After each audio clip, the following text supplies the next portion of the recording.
한 달에 1250만 원을 모아야 합니다. 이거 따라갈 수 있나요? 그렇기 때문에 절대로 돈을 모아서는 따라갈 수가 없습니다. 그러면 어떻게 해야 될까요? 이렇게 되면 그래도 대출 하나 없이 집 두 채를 소유하고 향후 오를 미래가치에 대비해서 적극적으로 투자를 할 수 있는 장점이 있는 현실적인 방법입니다.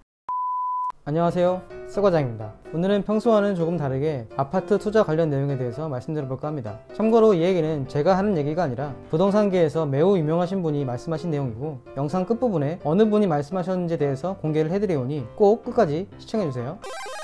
참고로 저도 부동산에 대해서는 그리 많이 아는 게 없어서 최근에 유료 강의나 책, 각종 인터넷 매체 등을 통해서 공부를 하고 있고, 기회가 되면 투자를 해볼까 합니다. 다만 이렇게 돈 내고 공부했던 내용들 중에서 그래도 좋은 정보라고 생각하는 것들을 모아서 여러분들께 말씀을 드리면 보다 더 많은 사람들에게 도움이 되지 않을까라는 생각이 들어서 이런 코너를 준비해 보았습니다. 요즘 유튜브나 블로그 뿐만 아니라 각종 인터넷 매체에는 부동산 투자 얘기가 너무 많이 나와서 이미 2030 세대뿐만이 아니라 10대 분들조차도 투자에 대한 인식이 많이 바뀌었습니다. 자산을 키워야 한다, 인플레이션은 이미 시작되고 있다 라든지, 현금 유동이 너무나도 많아져서 이제 현금은 거의 쓰레기가 되었다, 그러니 하루라도 빨리 미래가치가 있는 자산시장에 뛰어들고 투자해라 라는 얘기를 어디서든지 쉽게 접하실 수 있을 겁니다. 그런데 이런 내용을 접하게 되면 이미 투자하고 있는 사람들은 술술 아는 내용이어서 고개를 끄덕이면서 수긍하고 그러겠지만, 대부분의 젊은 사람들은 그걸 몰라서 그러냐, 당장 투자할 돈이 없는 걸 어쩌나 라고 하면서 한숨 쉬고 계시는 분들이 많이 계실 겁니다. 열심히 직장 생활을 하면서 절약을 하더라도 요새 워낙 오른 집값에 섣불리 투자를 하기가 매우 어렵게 되었기 때문입니다. 이에 오늘 제가 말씀드릴 내용은 어느 정도 부동산을 공부하신 분들이라면 매우 쉽게 들리는 내용이겠지만, 그래도 많은 분들이 모르실 부분이 있다고 생각이 되기 때문에 말씀을 드리겠고요. 꼭 끝까지 시청해주세요. 이 분은 부동산 투자를 위해서는 돈만 악착같이 열심히 모으지 말고 자금을 조달을 해서 투자를 하라고 하십니다. 근데 제가 또 이렇게 말씀드리면 그래도 종잣돈이 있어야지 어떻게 돈을 안 모으고 투자를 하냐 라고 생각을 하실 텐데요. 물론 어느 정도의 종잣돈은 필요합니다. 정말 고수들은 무피 투자를 하거나 그런 경우도 있지만, 우선 오늘은 일반적인 상황을 예를 들어서 설명을 드리겠습니다. 보통 부동산 경험이 없는 사람들한테 향후 내 집 마련 계획이나 재테크 계획을 물어보면 거의 대부분의 사람들은 언제까지 얼마 이상의 돈을 모아서 집을 사겠다는 말을 하곤 합니다. 물론 기본적인 것은 맞는 내용이지만 이런 시대는 이미 갔고, 앞으로는 시간이 지나면 지날수록 이런 계획은 현실성하고 괴리가 생길 수밖에 없습니다. 왜냐하면 아무리 수입이 많다고 해도 수입으로 돈을 모으는 속도보다 집값으로 오르는 속도가 훨씬 더 빠르기 때문이죠. 예를 들어 아주 보수적으로 생각해서 2년 동안 아파트 가격이 10%만 오른다고 가정을 해보겠습니다. 만약에 4억짜리 아파트였다면 2년 동안 4천만 원이 오른 거죠. 그런데 이 4천만 원을 모으려면 대략적으로 계산해서 매달 200만 원을 꼬박 모아야 4천만 원 정도를 모을 수 있습니다.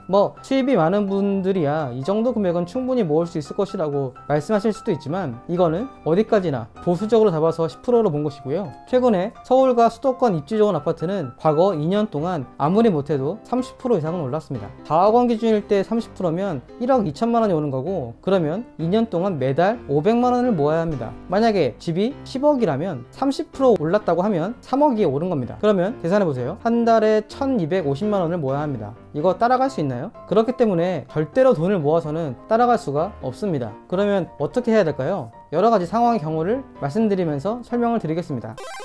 첫 번째의 경우는 신용대출과 현재 보유하고 있는 자금을 최대한 융통하는 방법입니다. 잠깐만요, 이거 완전 뻔한 얘기네 라고 생각하고 나가시라는 분들, 그래도 한번 끝까지 들어보세요. 현실적으로 가지고 있는 현금이 많지 않고 소유한 주택 없이 전세로 살고 있는 상태에서 실거래가가 4억 원 상당의 아파트를 매수하는 상황을 예를 들어 말씀드리겠습니다. 사고 싶은 아파트는 4억이고 그 집에는 세입자가 전세금 3억으로 살고 있다고 가정을 해보겠습니다. 그리고 내가 살고 있는 전세도 전세 금액은 3억 원 상태인 거죠. 그런데 이런 상태에서 내가 사고 싶은 4억짜리 집을 사고 싶은데 돈이 없는 겁니다. 통장의 잔고는 500만 원밖에 없는 거예요. 그래도 돈을 조달을 하는 겁니다. 그리고 각종 금융상품들, 연금보험이라든지 적금이라든지 이런 것들을 해지하면 대략 1,500만 원이 생기고 연봉이 4천만 원이어서 신용대출을 최대로 받으면 200%까지 받을 수 있으니 8천만 원이 모여지는 겁니다. 그러면 통장 잔고 500에 각종 금융상품들 해지한 것 1,500에 대출 8천만 원을 모으면 1억을 만들 수 있는 거죠. 그러면 이 상태에서 갭투자로 바로 1억 원에 4억 원짜리 그 새로운 집을 사는 겁니다. 아직은 그 집으로 가는 것은 아니고 새로운 집에 전세 세입자가 계약이 끝나기 전까지는 기다리는 겁니다. 신용대출은 새로 들어갈 집에 그 집 세입자의 전세 계약 기간 동안 이자만 상환하는 방식으로 해서 금리 3%를 적용해도 매달 15만원씩 2년간이면 360만원 수준입니다. 큰 부담이 되지는 않죠. 그리고 2년이 지나서 그 새로운 집에 살고 있던 세입자의 전세 계약이 만료되면 원래 내가 살고 있는 전세 보증금 3억을 받아서 새로운 집에 전세 세입자한테 주고 나는 그 새로운 집에 입주를 하는 겁니다. 그리고 입주하면서 그동안 이용했던 신용대출을 금리가 저렴한 담보대출로 전환을 하는 거죠. 그런데 이 방법으로는 최근에는 좀 어려움이 있는 게, 만약에 신용대출로 1억 원 이상을 받게 되면 연봉 액수 상관없이 대출받은 날로부터 1년 이내에 조정대상 이상 규제지역에서 주택을 매수하게 되면 무조건 2주 안에 상환을 해야 되고, 또 대출 제한이 심해져서 최근에는 연봉 이상으로 대출을 잘 안 해주기 때문입니다. 자, 그러면 어떻게 해야 될까요?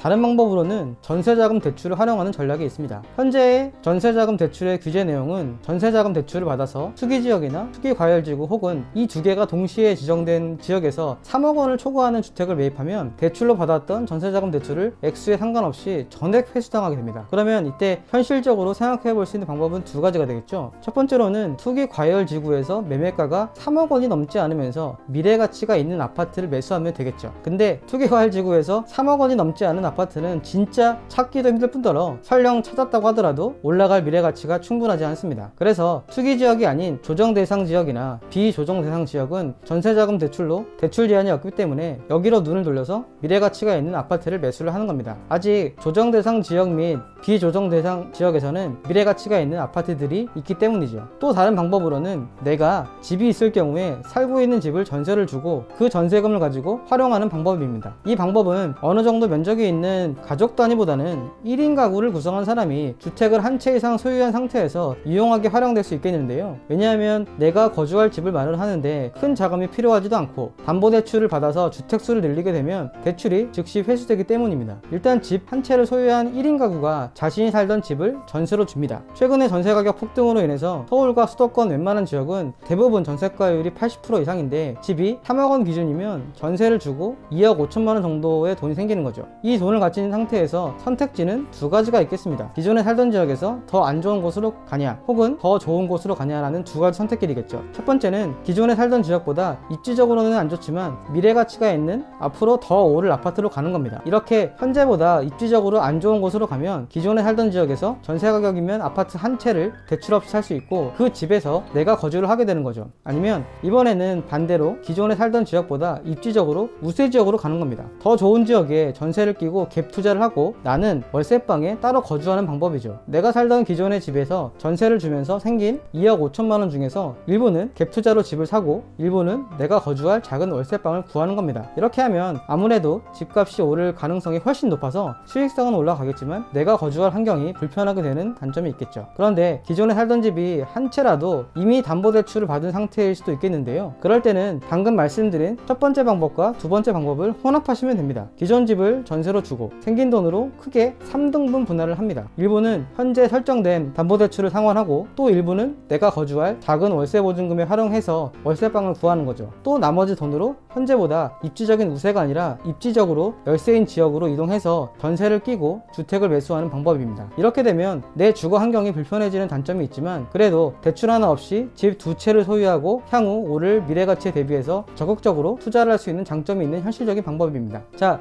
여기까지 말씀을 드렸는데요. 저는 부동산 히어로라고 하는 박희용님의 유료 강의를 듣고 있고요. 여기에서 나온 내용 중 오늘 일부를 말씀드렸습니다. 2부는 제약회사에서 평범한 연구원으로 근무를 하셨다가 30살부터 10년 동안 부동산에 투자해서 기울어진 가세를 일으켰고 경제적 자유를 이루셨다고 합니다. 그런 이분의 유료 강의를 듣고 있고 책도 출간하셨기 때문에 책도 보려고 하고 있습니다. 오늘은 여기까지 하겠고요. 좀 더 다양한 주제로 여러분들께 도움이 되는 채널이 되도록 노력하겠습니다. 제 영상이 마음에 드셨으면 구독과 알림 설정 부탁드리겠고요. 오늘도 즐거운 하루 되세요. 감사합니다.